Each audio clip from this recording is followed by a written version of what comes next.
Halo semuanya, selamat datang di channel Cerita Saja. Di daerah perbatasan Thailand Utara, ada tim sepak bola junior yang terdiri dari 12 orang. Pada suatu hari, asisten pelatih tim membawa 12 orang tersebut menuju ke goa yang di daerah setempat untuk bermain.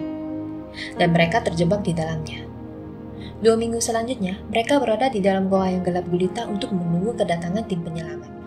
Di dalam goa, bukan hanya tidak memiliki makanan dan air yang cukup, bahkan oksigen semakin menipis. Jadi, bisakah tim penyelamat menolong mereka yang terjebak di dalam goa? Selanjutnya, kita akan membahas tentang insiden penyelamatan Gua Putri Tidur. Sebelum memulai video hari ini, boleh ya tolong tekan tombol subscribe. Terima kasih.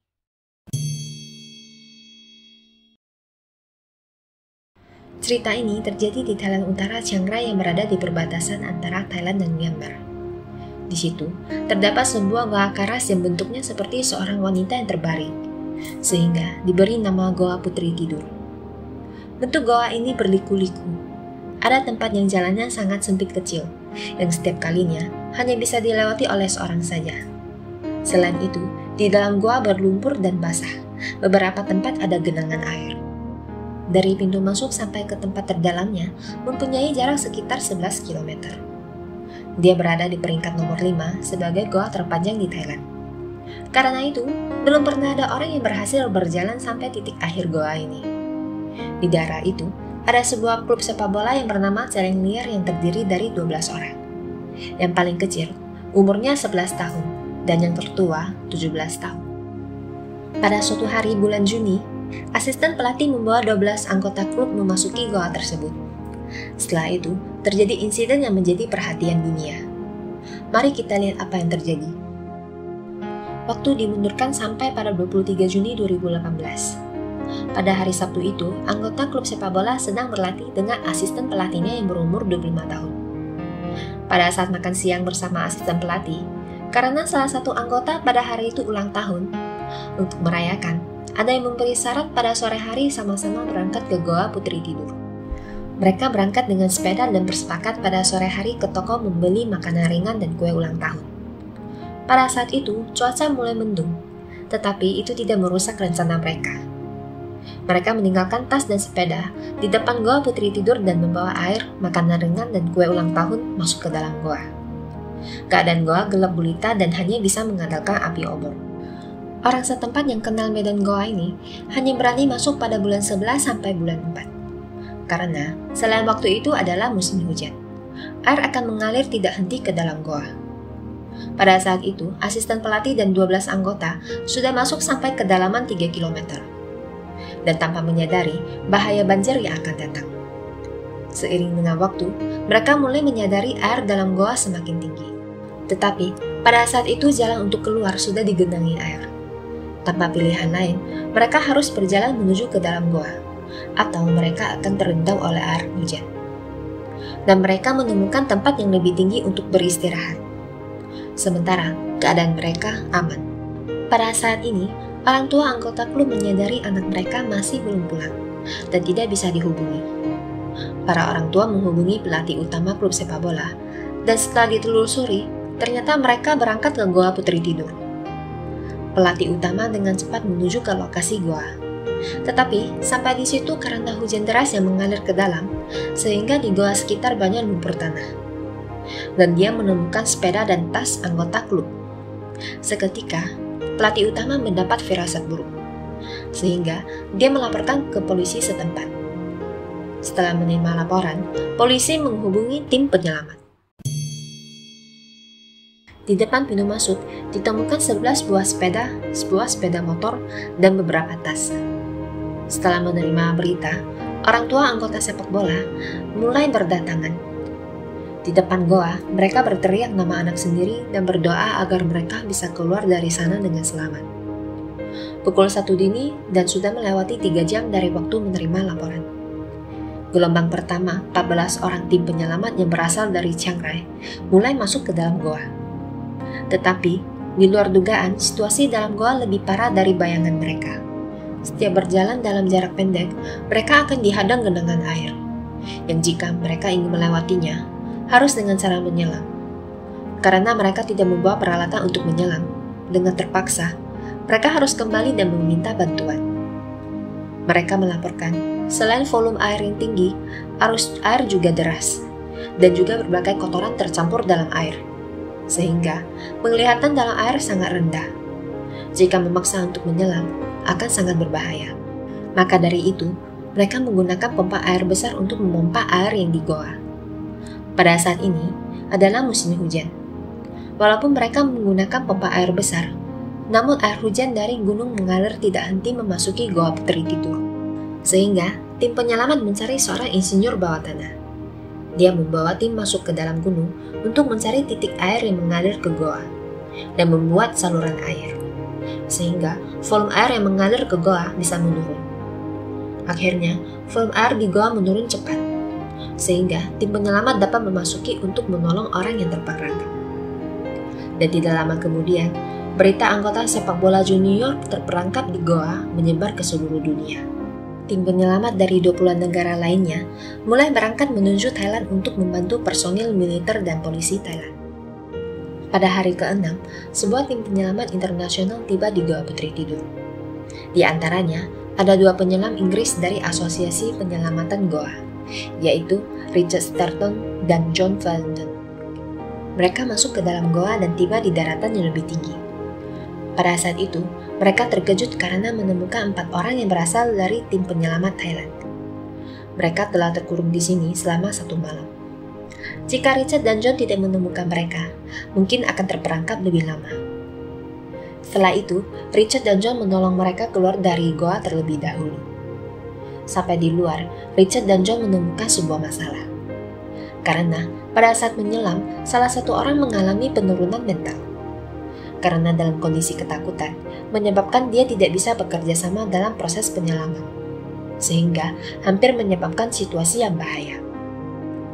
Disebabkan untuk keluar dari goa harus dengan cara menyelam, sehingga menurut Richard dan John harus memiliki tindakan yang dapat memastikan keadaan mental yang stabil pada orang-orang yang terperangkap.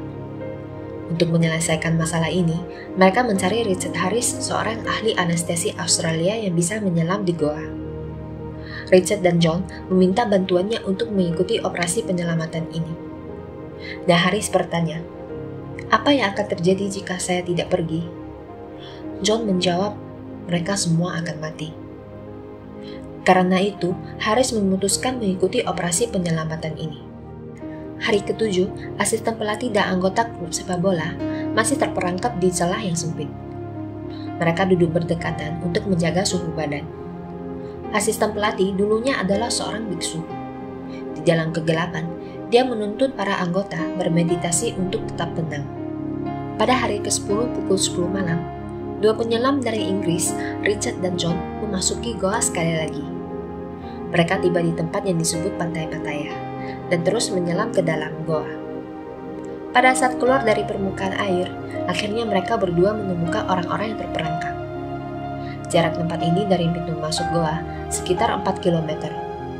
Richard dan John sangat senang karena 13 orang yang terperangkap semua dalam keadaan selamat. Setelah diperiksa, kondisi tubuh mereka tidak bermasalah. Rupanya, pada saat terperangkap, asisten pelatih mengajar mereka tidak boleh minum air kotor dan mengumpulkan air jernih dari dinding goa. Selanjutnya, yang harus mereka pikirkan adalah cara menyelamatkan 13 orang ini keluar dari goa. Setelah berdiskusi, tim penyelamat memikirkan beberapa rencana. Yang pertama, menggunakan pompa air untuk mengeluarkan air goa, tetapi ditolak. Karena pada musim hujan seperti sekarang tidak mungkin berhasil. Yang kedua, menggali lubang dari atas tempat mereka terperangkap. Tetapi proses penggalian sangat lambat dan ada resiko goa akan runtuh, sehingga rencana ini ditolak. Hari yang ke-13, pemerintah memutuskan tim penyelamat dan angkatan laut untuk mengirimkan makanan dan obat-obatan ke dalam goa, serta mengecek kondisi sekitar untuk mencari solusi lainnya. Pada malam pukul 8.37, seorang anggota khusus angkatan laut, Saman Kuman, meninggal saat meletakkan tabung oksigen di sepanjang goa. dia kehabisan udara saat hendak kembali ke permukaan goa. Seiring dengan waktu berjalan, keadaan 13 orang terperangkap semakin berbahaya. Karena beberapa hari kemudian, hujan badai akan tiba. Pada hari ke-16, tim penyelamat memutuskan menggunakan rencana lain, yaitu memberi masker wajah penuh kepada orang yang terperangkap untuk bernapas, dan menggunakan obat penenang dengan dosis tertentu agar mereka di dalam air tidak berontak karena ketakutan. Dan akan ada 2 penyelam yang menarik 1 orang yang terperangkap. Setelah itu, mereka menggunakan tali sebagai penuntun arah ke jalan keluar. Dalam proses penyelamatan, mereka menemukan masalah. Pada saat tiba di tempat yang paling sempit, mereka tidak bisa berdua melaluinya. Karena itu, mereka harus melalui dengan satu persatu. Akhirnya, mereka berhasil menyelamatkan 4 orang yang terperangkap. Operasi gelombang pertama ini memakan waktu sekitar 11 jam. Pada hari ke-17, tim penyelamat menjalankan operasi gelombang kedua dan memakan waktu 9 jam, serta berhasil menyelamatkan 4 orang. Pada hari ke-18, operasi gelombang ketiga dimulai dan memakan waktu 7 jam. Tim penyelamat berhasil menyelamatkan 4 orang dan asisten pelatih. Akhirnya, 13 orang yang terperangkap di bawah usaha keras semua orang selama 18 hari dapat diselamatkan. Pada saat itu, tim penyelamat dari berbagai negara sangat gembira. Mereka berhasil menyelesaikan operasi penyelamatan yang paling sulit di abad ini. Menurut pernyataan salah satu anggota tim penyelamat, operasi gelombang terakhir sangat berbahaya. Karena pada saat korban terakhir berhasil diselamatkan, banjir mengalir ke dalam goa dalam sekejap. Pada tahun 2019 tanggal 1 November, Goa Putri Tidur menjadi tempat pariwisata untuk pengunjung dari seluruh dunia. Karena insiden ini membuat banyak pengunjung yang berdatangan dengan rasa penasaran yang tinggi. Demi keselamatan, mereka mengambil langkah untuk membatasi jumlah orang yang masuk secara berkelompok. Per kelompok tidak boleh melebihi 30 orang. Setiap hari, jumlah orang yang masuk ke goa tidak boleh melebihi 2.000 orang. Setelah insiden ini, Raja Thailand menganugerahkan kenaik Grand Cross kelas 1 dari Ordo Bintang Gajah Putih kepada almarhum Samankuman, sebagai pengakuan terhadap semangat kepahlawanan yang rela berkorban untuk menyelamatkan orang lain. Setengah tahun kemudian, orang-orang membangun patung Samankunan di depan pintu masuk goa untuk mengenangnya. Pada tahun 2020, insiden sudah lewat 2 tahun. Pemerintah Chiang Rai melaksanakan upacara peringatan. Mereka mengundang tim penyelamat dan 13 orang yang terperangkap. Menurut data, pada saat itu ada sekitar 10.000 orang dari berbagai negara yang mengikuti operasi penyelamatan. Hingga saat ini, para anggota sepak bola junior semuanya dalam keadaan sehat dan masih mencintai sepak bola. Semoga ending ini akan membuat pahlawan yang meninggal merasa senang. Bagaimana teman-teman? Apakah kalian suka video hari ini? Jika suka, boleh like, subscribe, share, dan komen ya. Sampai jumpa di video selanjutnya.